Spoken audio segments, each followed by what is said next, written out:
our open mic. I'm going back in time. No, let me go back to the future. We're going to do our feature now. Feature tonight. Yes. I want to let you know, yes, our feature, she was here maybe 2 years ago, I think. And since that time, she's published 2 more books since when she was here, and she's got another book that's about to come out. So that's what you call a writer. Yes, indeed.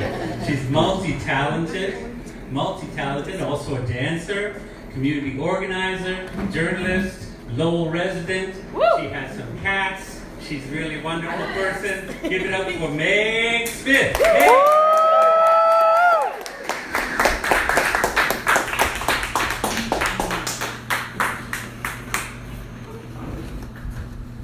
Thank you so much, Douglas. I'm going to bring that introduction to meetings at work from now on.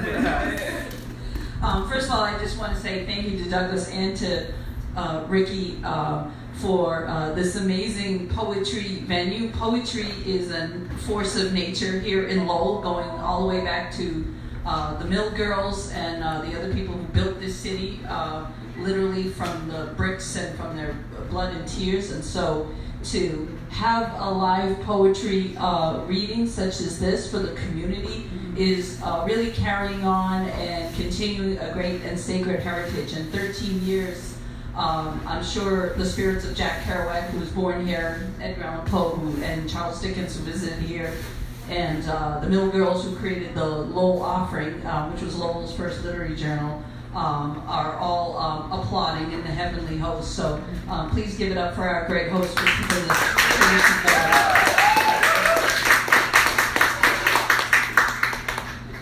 So I have some poems that I'm going to read from my 3 published poetry books. And it's a little bit of a time travel, although not necessarily in chronological order, but maybe by experience. And the first book I'm going to read from is my most recent book. It's called This Scarlet Dancing, and my current copies are actually almost sold out, so I do have exactly 1 available for sale this evening. I guess that's a good thing. And before I read, just a word about the cover. This is me on the cover as well, and it's actually a live performance of a choreography I did to the music of Werner Herzog's version of Nosferatu. So the music is Brothers of Darkness and Sons of Light, and so there's a lot of shadows in this particular book. So yes, this is my version of a PowerPoint, carrying books and notebooks around. The first poem I want to read is, and I chose these poems really especially thinking about Lowell and my life here in Lowell, and my friends and the people that I love in the community that I love here. And this poem is called The Perfect Cat. And years ago, my late husband, Lawrence Carradini, and I went to a wonderful place that sadly is no longer here. It's called the Sisters of Notre Dame's St. Julie Asian Center in Lowell, and they were having a fundraiser, and there were these homemade stuffed cats, and they had little tags on them in English and Khmer and Vietnamese, had little sayings, and the sayings were things like, I am a beautiful cat, and there was one where the eye had actually fallen off, and it said, I am a perfect cat, which is the inspiration of the title.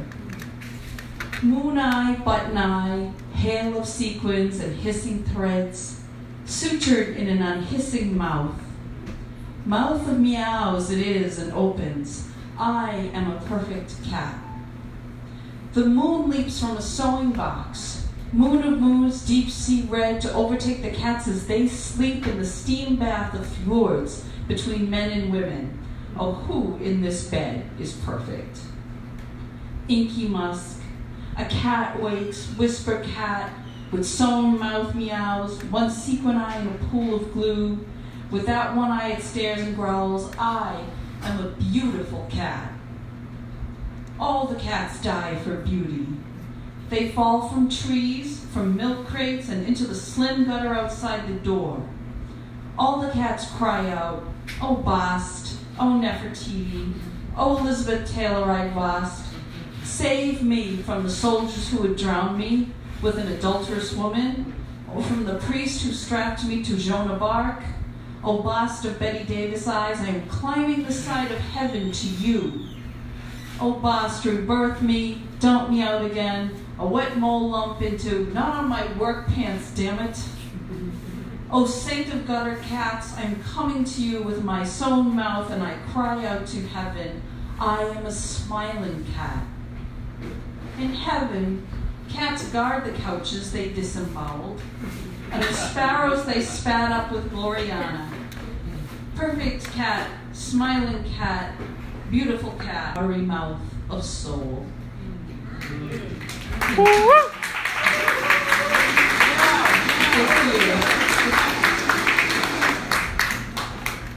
So the next poem I'd like to read is from one of the four. The book is divided into 4 chapters, I should say. This chapter is called Crossings and Partings. And I spent a great deal of my life walking around in woodlands and ravines and things, and that's where I found myself with a friend who was actually getting ready to leave Lowell, and it was a fraught and complicated thing. And this poem is called Going, a Rehearsal. We're still friends, by the way, 25 years, and we're still friends. In the end, there are only 2. The woods. Someone has made a bed here. 2 torn up pillowcases an arm's length apart. Rob and Laura Petrie. Soon we are past it all, on the rocks overlooking the canal. Everything in the city overlooks the canal, as you have observed in the past 6 months. But you need a hurricane, and you will grab it by the hair until it whirls and catches your arm. Lashing like an overfilled washing machine, it will hoist you out of Lowell and out to sea. You should be sparse when you pack. You have snapshots of me beside the local architecture in my local costume. You'll put the photo alongside the photos of the locals you met in Russia, in Poland, and in Hawaii. All passages to clouds. When the storm comes for you, I'll still be local, dancing a local dance for the tourists. The real song comes when we chant on the cliff over the little water.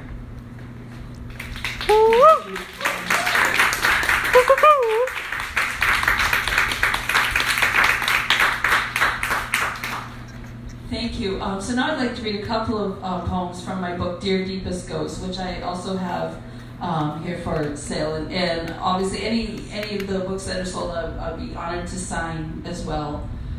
This poem is dedicated to my late husband, Lawrence Carradini, who I have to say is one of the poetic spirits of Lowell. He was born in Queens, but made Lowell his home.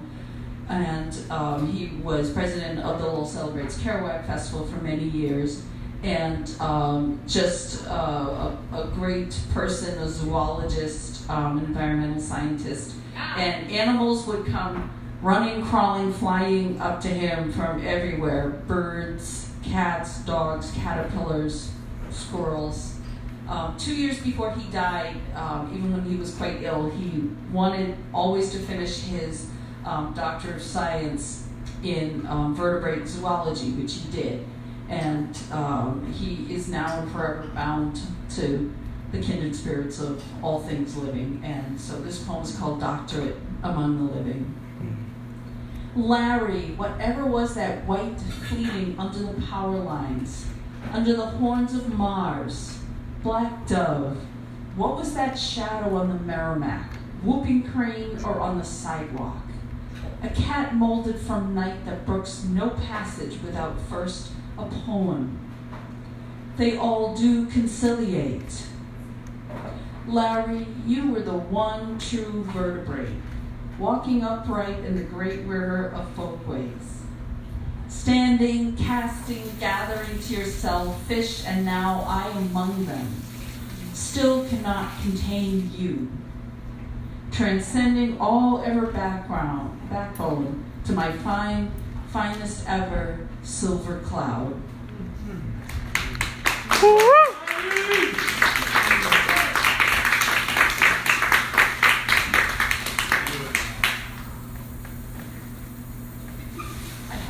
Thank you so much. I have a wonderful friend, a writer and illustrator who's been my champion for many years, decades really, and we've shared a lot of struggles and triumphs together.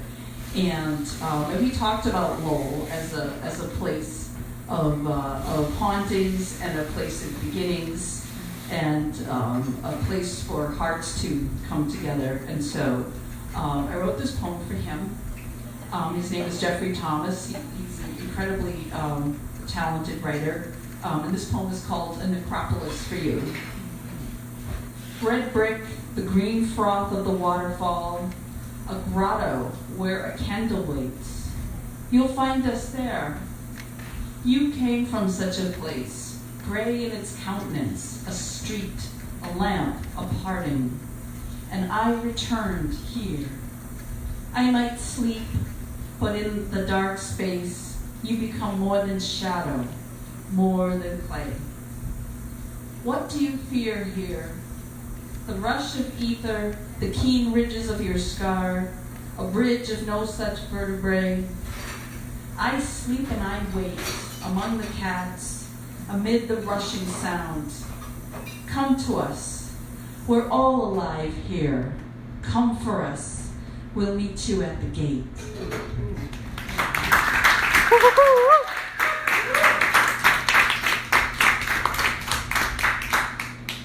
Thank you so much.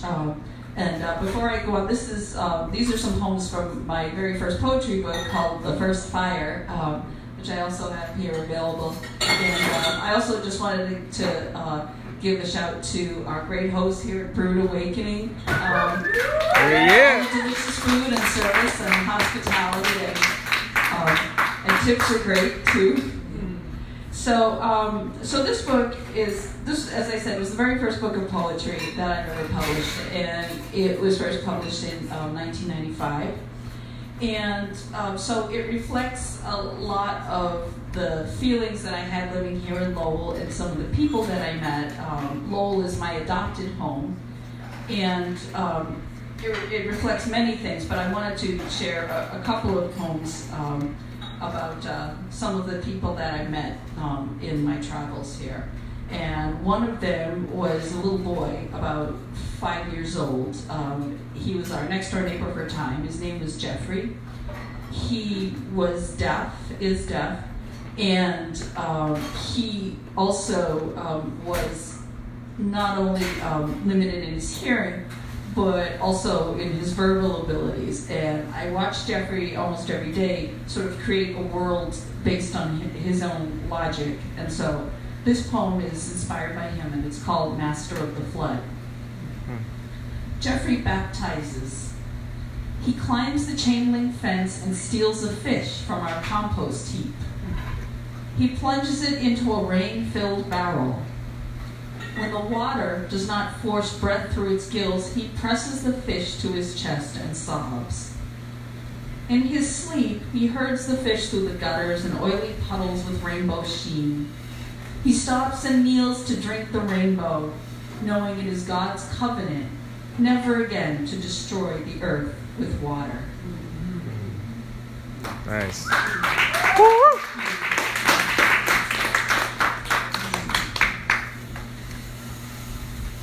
So the final poem I'd like to read tonight is dedicated to one of my most long-standing and dearest friends here in Lowell. He's a musician and a poet named Eddie Dyer. Eddie Dyer! Yeah. Yes, the legend lives on. And again, someone else close to me in times of struggle as well as times of triumph. And Eddie and I have, as most people in my sphere, have their own sense of what time means. And true to form, one sweltering night in July, again, 1995, I got a phone call at about 2 o'clock in the morning, and it's Eddie. And he's telling me that he ran into a mutual friend of ours at a party. And I said, well, that's great. I'm glad she's doing well. And then he says, so, are you doing anything? So, well, it's 2 a.m., so not much. So we decided to go for a walk and check out some of our favorite places in Lowell. And so this poem is dedicated to Eddie. It's called One Morning, Four Vistas. Number 1, Lowell Heritage State Park. Like most of 2 a.m., the wharf floats, rickety and pleasantly drunk, playing the dark water in its secret skin. Not so secret are the Perseids, out like cigarettes tossed from cars. We take away with us handfuls of sparks. Number 2, the Rourke Bridge. Now we walk the caged archway of the bridge, a strange cathedral. Overhead, the spiders swing in their homemade halos. They gather here, knowing dawn lies to the east bank and night to the west, and the darkest blood somewhere in between. Number 3, Lowell Cemetery. Your first days were spent in death, and so you have come to call it mother. She is green with age and draped. In her outstretched arms, she holds a weighty fabric, your young life. Number 4, Christian Hill Reservoir. When the light comes, we test it by walking the caged wall around the hill. The sky presses us to the bars. The wind keeps our hands dry. We prove nothing by doing this except what runs in our family. Yeah.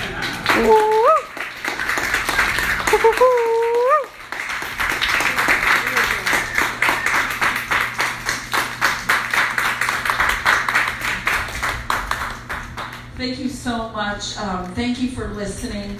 And thank you also for all the readers sharing their poems, because I feel I have had a gift from each and every person who's got up to read and share and listen tonight. And thanks once again to Doughlas and Ricky for keeping this great venue going, and please help to continue to support it, spread the word. I think that we all have our work to do that way, and safe travels wherever your journey takes you. Thank you very much.